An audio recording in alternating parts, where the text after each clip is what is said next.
Јас сум Ѓорѓе Јовановиќ, визуелен уметник од Скопје. Не е секогаш весело, но во исто време представува огромен предизвик, затоа што секојдневно се соочуваме со голем број на трагични човечки судбини, разни неправди, непочитување на човековите права, кои воедно се и представуваат тоа значи изобилство на идеи и материјал за некој уметник што сака да се занимава со ангажирана уметност.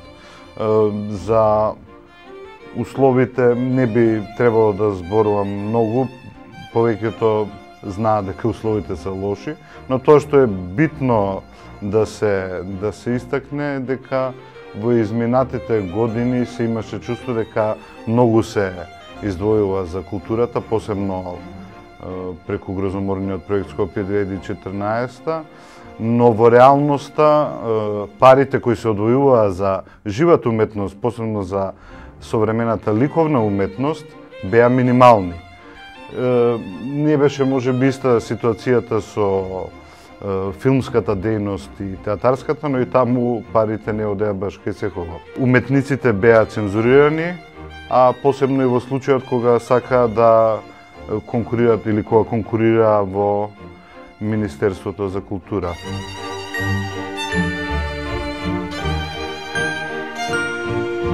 Најдобри искуства ми се резиденцијалните престои во Европа и Америка, Истанбул, Базел, Париз, Њујорк и така натаму.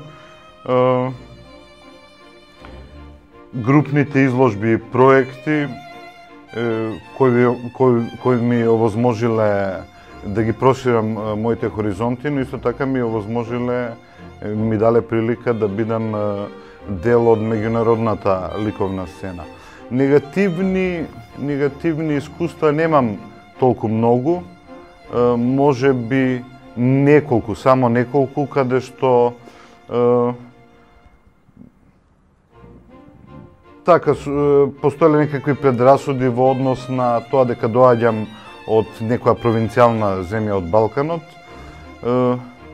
Некогаш мислам дека луѓето од надвор не знаат доволно за овој регион, за овие балкански земји, но за жал дел од вината ја сносиме и самите ние.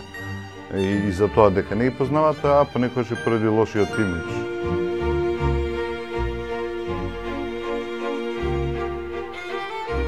Не е тоа нужно, тоа е работа на личен избор. За некого важи она уметност поради уметност, но ако ги следите исказите на познатиот француски режисер Жан-Люк Годар, тој смета дека баш уметноста треба да биде политички ангажирана, бидејќи седењето на столица представува политички чин. Посебно ако доаѓате од земја каква што е Македонија, каде што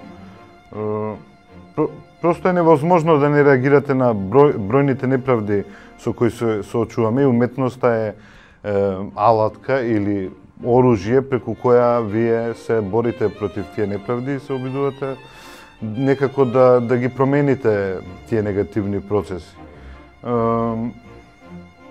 Исто така да пробате да разбиете некои табуа. На крајот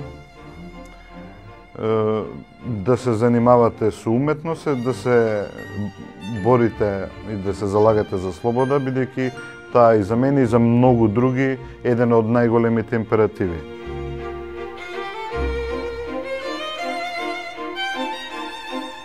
Тоа е нешто што може би до крај не можете да го одредите, но ако имате некоја јасна идеја со која тргате, кога вашата заложба да реализирате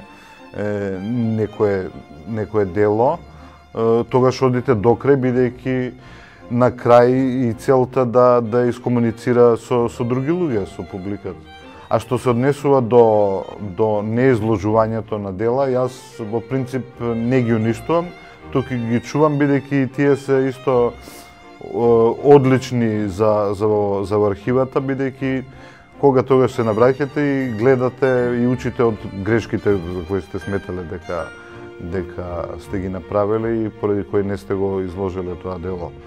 Од друга страна, ако не се занимавате секогаш со традиционалните медиуми, тогаш низ процесот на работа вие пробувате да искоригирате некои работи што сметате дека не се во ред, дека не функционираат. Кога зборуваме за традиционални медиуми, збориме за оние медиуми кои повеќето ги знаат и стварно се прастари медиуми како сликарството, скулптурата, кои исто така ги работам, но и новите медиуми кои не се ни толку нови, но кај нас се уште така се викаат, а тоа се инсталацијата, видео уметноста, звучните инсталации, партиципативните проекти и така натаму.